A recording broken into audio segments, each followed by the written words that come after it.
Room डूब रहा था और नेहरू बांसुरी बजा रहा था। मतलब कि पूरा शहर डुबी रहा सी ते नेहरू को जड़ा भी ऐसी तो वो बैंजो ते बांसुरी ते तबले बजाई रहा सी।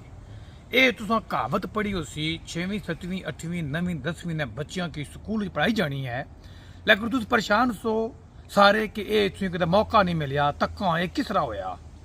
अगर तुसां इस कहावत की इस फ्रेज की समझना तो तुसां आज़ाद जम्मू कश्मीर विच आई जो। तुसां की इस मुल्क ना एक निक्का जिहा प्रधानमंत्री जिसकी एक कर्नल मरी तो बिद तैनात किया उसनी तुसां गल बुझो पहला। फिर मैं तुसें बात सा कि रूम डुबी रहा सी ते नेहरू पिया बांसुरी बजाना सी ना, फर्क क्या है। लेकिन अब मुझे पता है कि आजाद कश्मीर की जनरल पब्लिक रिस्पॉन्ड कर रही है, उनकी उम्मीद जाग गई है। सबसे खतरनाक बात सोसाइटी में ये होती है लोगों की उम्मीद मर जाए। वो सिस्टम को चलाने के लिए तो सिस्टम का हिस्सा बने, लेकिन उन्हें एग्जैक्ट पता हो कि इससे कुछ हासिल नहीं। मैंने लोगों की उम्मीद जिंदा कर दी है, आजाद कश्मीर के नौजवान बच्चे बच्चियों की उम्मीद जिंदा कर दी है। समझी गई हो? ये नहीं कि पूरी रियासत रहे नौजवान समाज तो क्यों नहीं कह ताओ बट तक सड़कों पर निकले वे। एक पुलिस वाला बेचारा फौत हो चुका, कितने जख्मी हो चुके, लोग जख्मी हो चुके, सड़क बंद हो चुकी, निज़ाम में जिंदगी मफलूज है। आज़ाद कश्मीर ना नेहरू बांसुरी बजाई दा ते आ ही रहा भी मी ये क्रेडिट दियो ना कि मैं नौजवानों की उम्मीद दे छुड़ी है। कोई पता नहीं ये शख्स उम्मीद कैस की आखना। यानी आज़ाद कश्मीर विच इतनी उम्मीद देने तो बाद हाल यह है कि पूरा मुल्क सड़कों पर बाहर निकले आ। 12 महीने हो गए लोग सड़कों पर चीख चलाई रहे, वो नौजवान जिसकी इस उम्मीद दी है। 12 महीने हो गए कैंप लगता बैठे मुजफ्फराबाद, रावलाकोट, बाग, हजीरा, कोटली, चक सवारी, मीरपुर च नहीं, क्योंकि मीरपुरियों को माल खुल आया। मीरपुर ये प्लाटा ने धंधे इन्वॉल्व है, मीरपुर प्लाटा ने कारोबार च इन्वॉल्व है, उसकी कोई पता नहीं है। हर साल बाद 2 बाद एक बंदे की पोर्ट बनाने चैम्बर ऑफ अपना ये बार ना सदर, वो फिर 2 4 6 महीने फोटो कटवाना अपने दो दाड़ी का। सब तू नखट्टू आज़ाद कश्मीर अगर कोई ऐसा गैर सियासी अहदा है तो मीरपुर बार ना सदर ना आया। ये सिर्फ और सिर्फ दुनिया पर कणक मकाने वास्ते आए 850 वकील है। इन्होंने इतना खौफ होना चाहिए, इन्होंने पोलिटिकल इतना प्रेशर होना चाहिए कि हर सियासतदान हर वजीर 10 बारी बदमाशी के पास सोचा है कि मीरपुर बार मेरा एहतसाब करसी, लेकिन मीरपुर बार वाले कि सिर्फ फोटो सेशन चाहिए और कदे कदे बुला के वज़ीर आज़म की नाल फोटो चाहिए ताकि ये बाद जबान के मैं तोप चलाई है। मौजूदा इस वक्त मीरपुर बार ना जहाँ सदर आया न खट्टू तरीन आदमी जिसना कोई तल्लक नहीं है। ये सड़कों में लोग बाहर निकले वे जायद मुतालबात, लेकिन मीरपुर बार वाले बगौल शेख रशीद सत्तू पी दे सुते वे।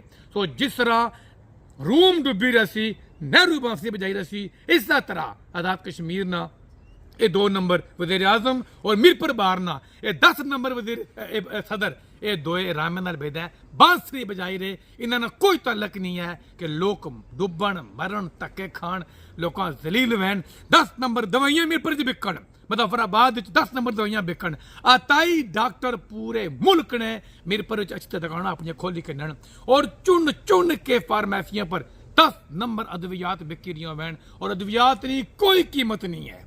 पूरे पंजाब में भी तबाही है, सिंध में भी तबाही है, लेकिन सब तो महंगी दवाइयां इत्थे बिकी रही एजेके विच।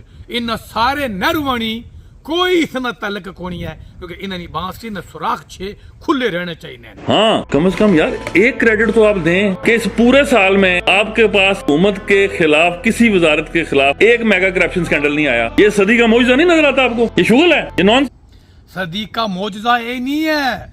सदी ना मौजूदा ये है कि तुम्हारे सारे दावे एक पास है, लेकिन इस वक्त तक तू ये नहीं सकना कि मैं फलाने अदारे की पूरे आज़ाद कश्मीर ने 11 जिले में कोई एक अदारा ऐसा तूने बाई सकना कि उत्थे करप्शन नहीं होनी। एक सरकारी स्कूल तूने बाई सकना कि जिथे वाकई तालीम दी जानी है। एक ऐसा अस्पताल तूने बाई सकना जिथे वाकई लोगों ने इलाज होना बगैर बदमाशी तू अयाशी तू अयारी तू। एक ऐसा महकमा माल ना तू दफ्तर ने बाई सकना। एक ऐसा पटवारी तो कि मेरा चैलेंज है अनवार, एक पटवारी एक गिरदावर अपना दसी जोड़ जिसमें बाय तो वाहिद में कसम चाहना इस मेरे एक दौर इस साल हुकूमत इस पैसे को नहीं कहते। एक कोई आसामी दसते अपना पुलिस वाला सपाटे तो लैके अपरे तक जिसने बाय तो वाकई छोड़े कि मैं एक कसम चाहना कि इस पैसे को नहीं कहते, और अगर उस पैसे नहीं कहते तो उस ईमानदारी नाल अपनी जॉब की है। यानी कि हाल ये है एक तेरा ऐसा तेरे दौर पूरे साल च सड़क नहीं बनती जिसमें बाई तू दावा करें कि हाँ ये 10 साल खल सी क्योंकि असा ऐसा कानून बनाया कि हुण करप्शन नहीं होने लगी।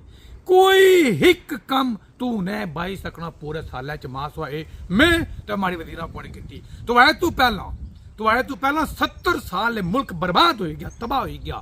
एक वजीर आजम की आज तक करप्शन सजा नहीं हुई क्योंकि साबित ही नहीं होना।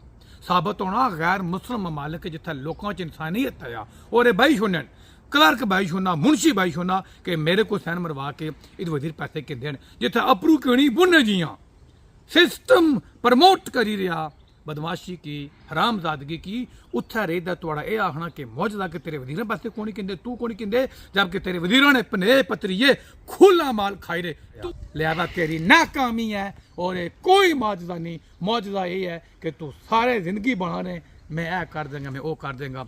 जो तेन हुकूमत मिली है तो तू बर्बादी की है। बलदियाती सियासत से क्यादत से निकलने वाले नौजवान हैं, ये आपका मुस्तकबिल है। एक बलदियाती तो की बलदियाती का ना ही नहीं करना चाहिए।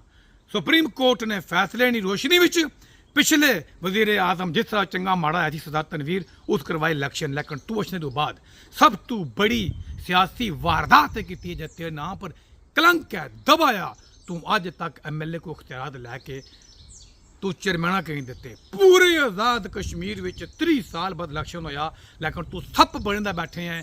तू आया बलदियाती इलैक्शन लोग बारे सुन झूठ तेरी जुबान पर इतना तू इस वक्त तक बलदियाती सिस्टम की मुअत्तल किया अदुए मुअत्तल किया और तेरे नाम पर बदनमा दा गया कि 1 साल में उन्होंने चाहना सी तू पूरे ने पूरे अख्तियारात चेयरमैना के मुंतकिल करी होने यार बीटी मेंबरा की दे यार लेकिन तू सप बनता बैठे हैं सप बने तेरे विच तेरे तो पहला आने से रत्ती बराबर फर्क होनी है लेकिन तेरे अंदर जोम है कि तू बहुत नेक है तू पेशा पैगंबरी करी रहे तू हक न कलमा पढ़ी रहे। तो आए तू पहला सरदार तनवीर वह फारूक हैदर वह सरदार अतीक वह बाबा मजीद वह बाबा क्यूम मरहूम वह सिकंदर हयात वह वो सारे ही बने बने फौत हो गए। आसिफ अली जरदारी भी है बना कलमे पन लगे वह राना सनाउल्ला नवाज शरीफ तू सारे हाजी नमाजी हो तो मुल्क तबाह किया होया और 150 बिलियन का कर्जा चढ़ी गया तो मुल्क कख भी नहीं सड़कों उबई है जड़ियाँ आज तो पहले 70 साल हो सन फिर होया किया मुजुम तुसा मैं हाँ या मसेर मना काला या मसेर मना इफ्तिखार है लिहाजा बलदियाती सिस्टम तू दुश्मन से और आज भी हैं।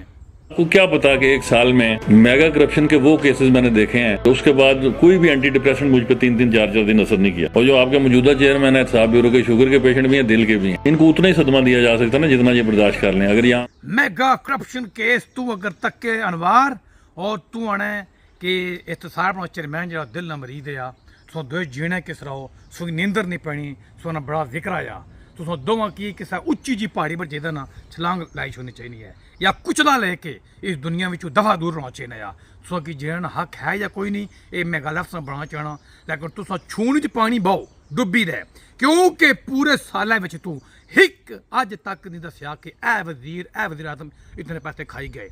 पूरा साल हुकूमत करने ने बाद तू अज असा की बहान लगे हैं कि मैं ऐसे दे करप्शन स्कैंडल तके कि सो तको निंदना उड्री जान। इतसाब ब्यूरो चेयरमैन दिल ना मरीज है वो लोना कहा दिल ना मरीज इतसाब ब्यूरो चेयरमैन की आया इस मुल्क ने पहलवान मोड़े बक्सर है इस मुल्क कौटी खेलने जने तो फेक दुबे की मारने छाती खोल बाहर फिर लगे तू दिल ना मरीज इतसाब चेयरमैन क्यों लाया। तेरा सब तो बड़ा ब्लंडर है कि तू किसी नौजवान के लाने बजाय कोई 70 साल ना बाबा बुढ़ा लाया क्यों कि तू चाहना है सारे आराम तो कट्ठे रली मिलता खान।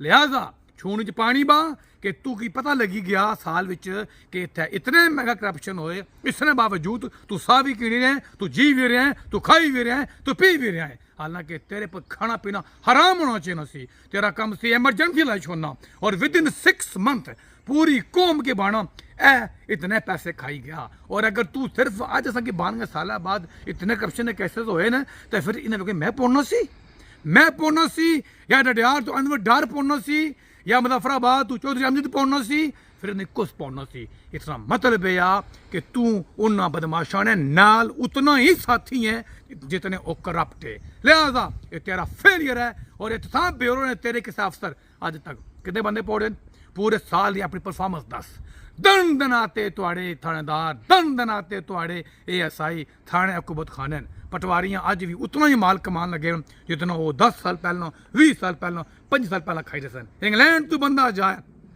लुट मार मची हुई है। बरकियात ने फीसरा नहीं बदमाशी ने किससे जुबान है जदे आमन, लेकिन तू हिक बंदे की नहीं पौड़िया। ये वक्त आई गया, इसका मतलब यह है कि तू उतना ही करप्ट नाल जितने ओ जितना आम लोगों ने जिंदगी जा बनाई हुई है। इंग्लैंड तू कोई बंदा शरीफ पाकिस्तान चला जाए तो उसकी पूरे मोहल्ले ने बिल भाई सुनने हो। इंग्लैंड तू की बंदा चला जाए अपने वालदैन ने जमीन ने केयर करने वास्ते तो पटवारी उसकी दिहाड़ी नकन्य लकीर कढ़ाई रहे। और तेरी इतनी बदमाशी, इतनी दीदा दिलेरी, इन तमाम नाकामियों के बाद तू चिदा है कि मैं करप्शन जड़े तू सब अख रखी हुई है। तेरी ऐसी की तैसी सी अस की उल्लू समझी यही क्या समझी यही तू एक नायल तीन वज़ीर आज़म है। लिहाजा मैं अपने तमाम दोस्तों के नाल ये मुतालबा करना कि अरब कश्मीर में जितने मुजाहिरीन वो सारे ने सारे असन जान जिगर है, सारे भराए उन्हें सड़कों पर बाहर आई गए। मतलब उन्हें तेरे और उस कर्नल जिस की तैनात किया दोवों पर अदम इत्मीनान ज़ाहिर किया। फौरी तौर पर रिजाइन कर पिछली गलती निकली जा।